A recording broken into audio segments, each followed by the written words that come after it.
UFC Vegas 60 is almost here. I'll give you my final picks. We'll talk about some prop opportunities, strategy, what we need to do to be successful this week, and we'll build some lineups, so make sure you watch until the end. You can call me Kunith. Let's make some money this week.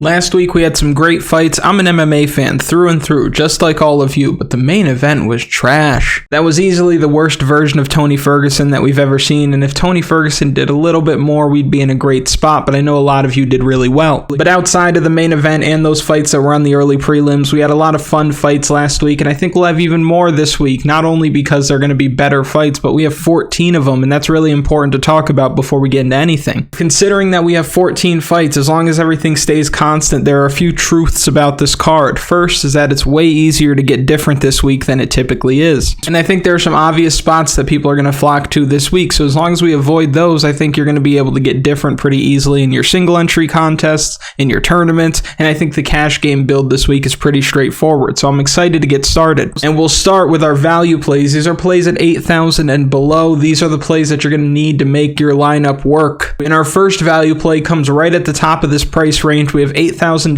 Chidi and Njokuani. Like we talked about earlier in the week, and if you haven't caught that video from earlier in the week, it'll be linked right in the top of the description. Chidi and Njokuani has a very clear path to victory here. He has a lot of knockout upside, especially early in this fight. We know that Greg Rodriguez is hittable. He's going to be at a perceived grappling disadvantage, but luckily for us, Greg Rodriguez doesn't typically use his grappling. The dude loves to strike, and that's going to be his downfall this week. And with 14 fights on the card, another truth about having this many fights is that you're going to need a high score. You're going to need a lineup that scores you over 650 points this week, and I think putting Chidi and Njokuani in your lineup is going to help you get a lot closer to that. Because with Chidi, you have that early knockout upside, and that's going to give you 10 points for the knockdown, another 90 points for the first round finish. If he does a quick finish like he did in his UFC debut, you're looking at over 130. But if not, let's say he gets a finish in the 4th minute of the first round, you're looking at a situation where with the amount of strikes that he's landed up until that point, and the knockdown, and the first round finish, he scores north of 100. He's never scored less than that in the UFC. He's a pretty good play this week. His ownership will be high. I expect a lot of people to get here, but the value is undeniable, and they're getting here for good reason. So great value here at 8,000 on Chidi and Njokuani. Our next value play is actually a lot lower in the salary, and that's going to come in the form of Rodrigo Nascimento. He's 7,400. He's fighting Tanner Boser. He's going to give you a size advantage, a grappling advantage, and he should go under the radar in terms of ownership. I don't think he's going to see Chidi and Njokuani level ownership. I think a lot of people are going to miss here. Even if you don't want to go with Nascimento this week, you're going to have to go with the other side of this fight because heavyweight MMA has been doing what heavyweight MMA is supposed to do, especially recently. We're seeing a high rate of finishes for the big boys, and they keep showing up on the winning lineups in most contests, and I think that's no different this week. You either have a knockout for Tanner Boser because of the cardio advantage, the speed advantage, he's the more athletic fighter in this matchup, or you're going to get one-way traffic in the grappling department with Rodrigo Nascimento, and in the Apex smaller cage, these big boys will make it feel a lot smaller. He's going to be able to close distance quickly, get the fight where he needs it. I like him this week, and I really think he's a good value down here at 7,400, and he has the potential to score you over 100 points, which you will absolutely need.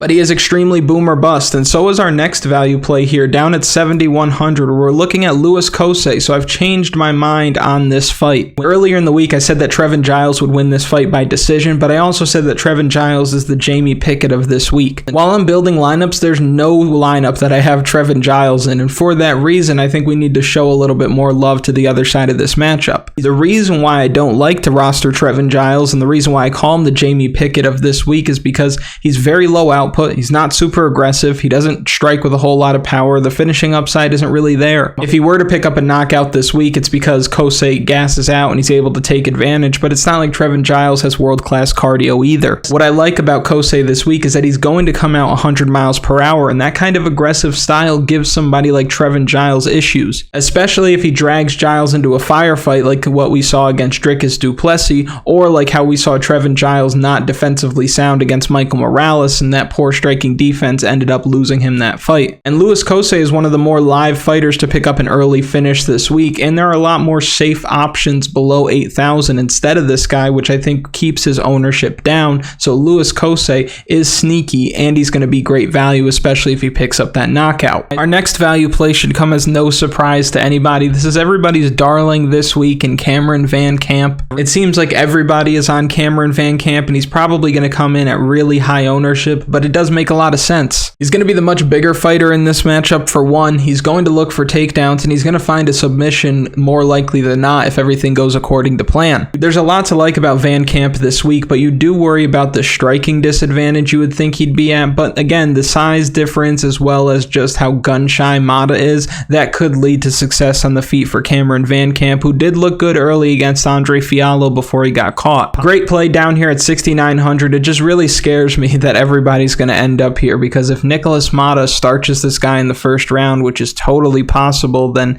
everybody's going to be done, and it almost makes me want to not play him. But at the same time, down at this price, if he ends up picking up a submission win, he probably shows up on the optimal lineup. So I'm torn here with Cameron VanCamp. Early in the week I was really sold, and then I saw that everybody was sold, and now I'm a little less sure. But we'll see how it goes. Again, this game is all about leverage, so if I need to take a shot fading Cameron VanCamp or even showing up on the other side of this fight, just hoping to catch that Nikolas Motta knockout upside, I might do that. And we'll build lineups with both sides of this to give us an idea. And then we've got one more value play here. This is the value play where I feel like Thanos when he was saying that they called him a madman. But I do see a path to victory here for Trey Ogden. He loves to strike. That's his biggest flaw, because he's a striker who doesn't have a great chin. But if he's able to get this fight down to the mat, I think he's going to have a lot of success, not only because that's where he has most of his success in his fights, but because Zellhuber is still very young, work in progress. The weakest part of his game is his ground game. And you might look in his record and say, oh, look at all these submissions that he has. But if you dig deeper and watch some of these fights, you'll notice that he's getting caught with takedowns and he's staying there. He's accepting position because he wants to work his jiu-jitsu, and that's not going to work against Trey Ogden. Trey Ogden has been submitted in the past by guys who are less than great grapplers, but I've seen lesser grapplers have success against Zellhuber, and you're looking at a situation where right next to Cameron VanCamp in pricing, Trey Ogden's going to come in at very, very, very low ownership. This does look like a promotional setup spot for Daniel Zellhuber, but I'm telling you right now, let's say Zellhuber loses, because a lot of people are going to be on him. Let's say Nikolas Motta wins, and you're on the correct side of each of those matchups.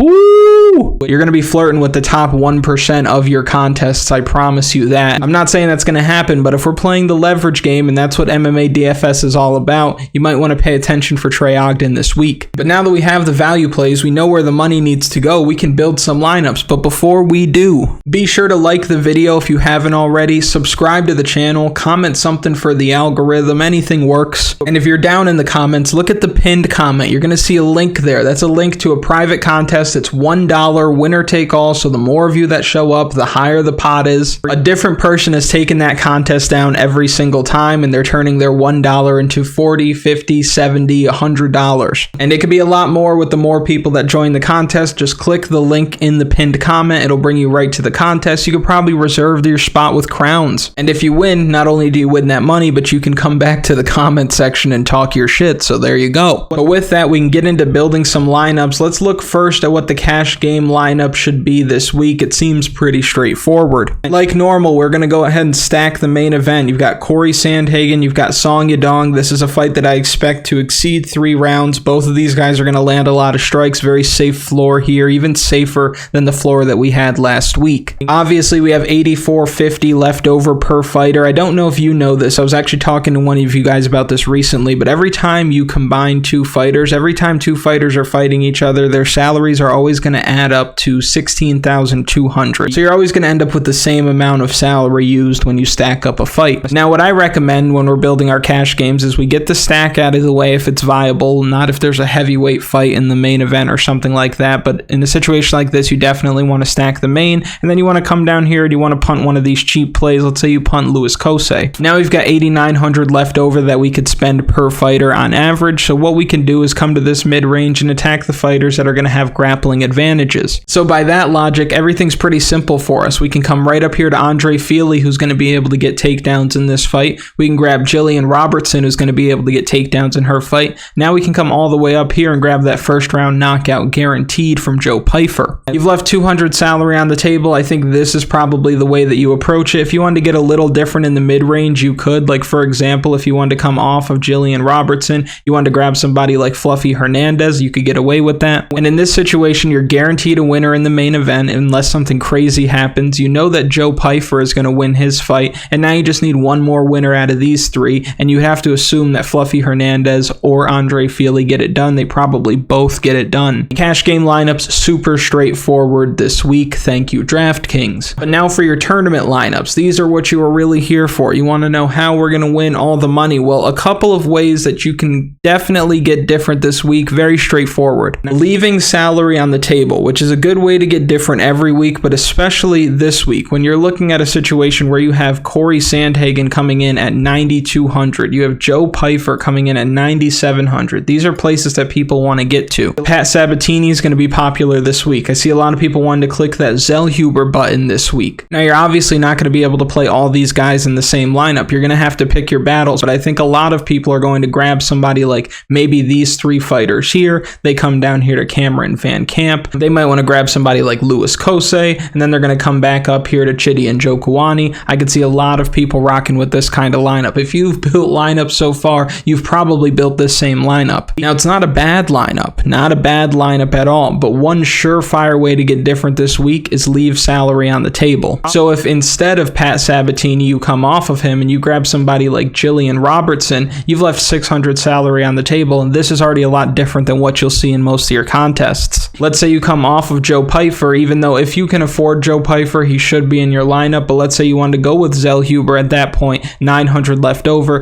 that's a good way to get different. Another surefire way to get different this week is by avoiding the main event. Because if you take a look at this, Corey Sandhagen, he had two really competitive fights his last time out. He had Petr Yan and he had TJ Dillashaw. Well, if he got the 30 points in the win for TJ Dillashaw, he scored 90 points, which on a 14 fight card, that's not going to hack it. And even against Petr Yan, he scored 80 points. He would have scored 109. That might be enough, but then again at 9,200, if you're using up a lot of salary to play him, you're looking at a situation where something like that won't be enough. And if Song Yadong has surprising enough power that keeps Sandhagen off of him in spots and slows down the pace of the fight, underperform this week and ultimately not show up on the optimal lineup. So let's say we don't put him in our lineups. We grab somebody like Joe Pyfer. We come down here to Pat Sabatini. We grab Fluffy Hernandez. We come and grab Chidi and Njokuani. We come all the way down here, grab Cameron VanCamp, and then you're going to come back up here and grab somebody like, let's say, Tony Gravely. If you didn't want to play Tony Gravely, you wanted to use one of the value plays this week, you grab Rodrigo Nascimento. This is something that a lot of people aren't going to be doing. And don't be surprised when a lineup without Corey Sandhagen ends up winning it all. But if we put the two schools of thought together and we not only keep the main event off of this card, but we also try harder to leave more salary on the table, we can still get some things done. Like, for example, if we come off of the Cameron VanCamp and we grab Trey Ogden, and then we come off of Rodrigo Nascimento and we grab somebody like Louis Cosce,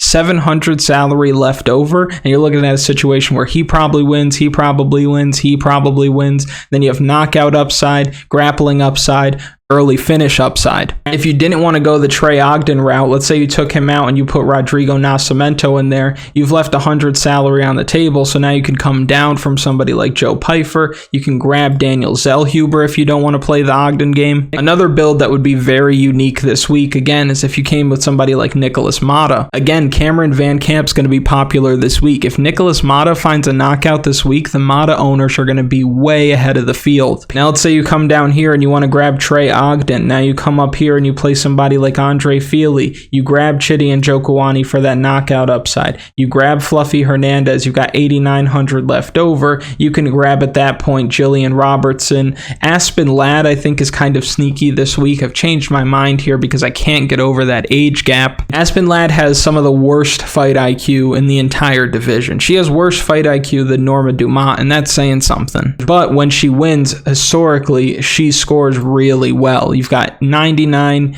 88 points. You've got 115, 95, and Sarah McMahon is not going to lose by decision. Sarah McMahon's going to get finished. So boom, you can grab Aspen Ladd right there. And if you don't like this, I understand. Trey Ogden's a little sus. You might still like Cameron VanCamp. Let's not play either of those guys. If you don't want to play either of those guys, you can grab Pat Sabatini, who historically scores very, very well on DraftKings. And now you can grab Rodrigo Nascimento, Luis Cosce if you wanted to. You could look for that early finish upside on the side of Tony Gravely, but I don't know if that's going to happen. I think I'd feel more comfortable taking a shot on one of the heavyweights here, and now you've left 200 salary on the table. You're not playing Joe Pyfer. You're playing Aspen Ladd. You're not playing Corey Sandhagen. This is very different as well. Now, let's say you really like Zellhuber this week. I know a lot of people do, so I'll show you what I think you should do in that situation. If you do have Zellhuber, then we're going to come down here. We're going to grab somebody like Cosce. We're going to grab somebody like VanCamp. We can come up here, grab Robertson. We can grab Aspen Ladd. We can grab Joe Pyfer at that point. You've left no salary on the table, but I don't think that this is a bad lineup. If you wanted to even it out a little bit and you wanted to go with somebody like Fluffy Hernandez, you could still come here and grab somebody like Pat Sabatini, or you can roster the main event. You think that Corey Sandhagen with 5 rounds to work definitely gets there, then I understand. You could even get away with something like this where you put Tanner Boser in there because, again, I do think that you probably need one side of that fight. And if you want to come off of Gillian Robertson in that situation and grab somebody like Fluffy Hernandez, who should just rinse and repeat takedowns this week, I think that makes a lot of sense as well. If you're building your lineups and you're getting a little stuck, you're getting a little confused, or you're just feeling unsure and you want to know if you're doing what you should be doing this week, then you can always send me your lineups on Twitter at Kunith MMA. Make sure you follow me, send me your lineup. I will respond as quickly as possible. If you send me your lineups like an hour before the event, I probably won't be able to get to them, but I will try my very, very best. More and more messages come in every week, but that's fine. That's what I'm here to do. Now we can quickly get into some props that I think make sense this week. First of all, if we go to the Cameron VanCamp Nikolas Motta fight, just whatever the round prop is,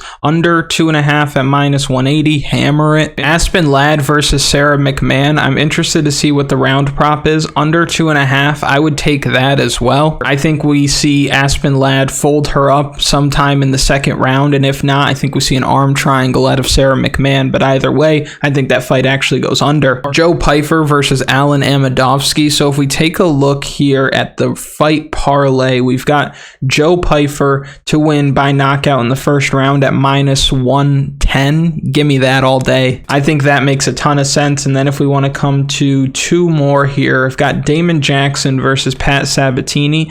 I think if we look at the over 2.5 rounds at -215, that makes sense. And then for Gillian Robertson versus Mariya Agapova, I think, where is it? I want to take a look to see what we have here. Gillian Robertson to win by knockout, submission, or DQ, +120. I think that makes a lot of sense. I think we see a ground and pound finish from her, or we see her grab up a rear naked choke. If you want to put all those together, we're looking at nearly +2,300 odds. If you want to throw $5 on that, you're looking at a payout of 120, and if you want to throw $10 on that, then you're looking at a payout of 239. And I'll finish up by quickly going through the card.